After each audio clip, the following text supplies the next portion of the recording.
Hey, Coach Hanna here. I'm going to go over the instructions on how to keep your teeth and your braces clean and healthy. So the first thing I'm going to do is I'm going to go over on how to brush with braces. So it's going to be new now to you guys. You're going to take your toothbrush and you're going to flip it over and angle it just like this, facing down on the brackets. You're going to go in slow circular motions all along the gum line and the tops of the brackets. Flip it over, do the same part for the bottom part. You can still brush just like this. It gets any of the food out of the brackets, still the chewing surfaces and the insides of your teeth. The next part you're going to want to do is floss your teeth. Now this is going to take just a little bit more time, so what you're going to do is you're going to take a piece of floss with these blue floss threaders that we give you, thread the floss through, and then it's kind of sewing like a needle with a thread. You just thread it underneath the wire between two brackets, pull one piece of the floss out, keep the other piece in, and floss just like normal. When you go to take the floss out, you're not going to lift up like this. It'll flex that wire and break brackets. You're just gonna pull straight down or straight out like this. There is a second option of flossing. They are called platypus flossers, and you can get them at the front at our office. This part has a flat piece. You're gonna slide that underneath the wire, and then you floss just like normal with a regular floss threader, and then you just take it out, and you can use it more than once.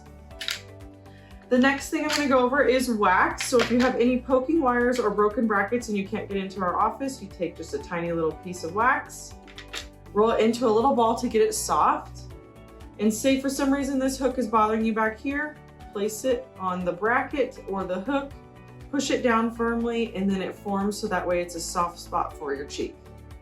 The next thing I'm going to go over is called bite wafers. If you have any discomfort, you can also drink cold water, have any cold ice cream, or chew on these bite wafers. You just slide it in just like this, and then you would chew just normal up and down a couple times a day. That relieves some of the pressure for you. The next thing that is kind of along the lines of wax, it's called gushy goo. You can purchase it at the front. You just take the little cap off, and then you use it just like a syringe, and it becomes hardened, not like the wax is soft. This is more hard and firm. It stays longer and lasts longer. The next thing I'm gonna go over, they're called Proxy Brushes or Christmas tree brushes.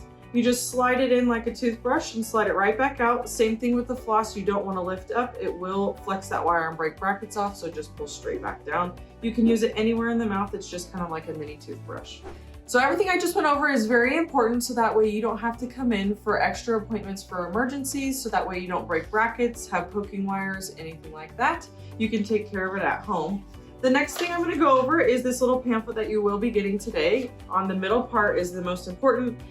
It goes over all the foods that you can and can't eat. So you can have popcorn, just eat one kernel at a time.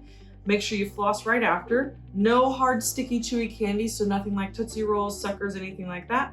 Chips you can have, just eat one at a time. If you eat a whole handful, they do get lodged into your gums and it causes infection. No Jolly Ranchers or suckers, like I said. Tacos, the easiest way to eat is if you eat soft shell ones. If you want the hard shell, just break them up into smaller pieces. Try not to chew on ice, it does break brackets a lot. Corn on the cob, obviously just slice off the cob. Apples you can't bite into anymore, so you're just gonna cut them up into little pieces. Nuts you can have, just eat one at a time. If you eat a whole handful, they do get lodged into your gums. It causes infection as well. Those are very important things to stay out of our office, so that way you do not have any emergency visits, and we can't wait to see you for your braces.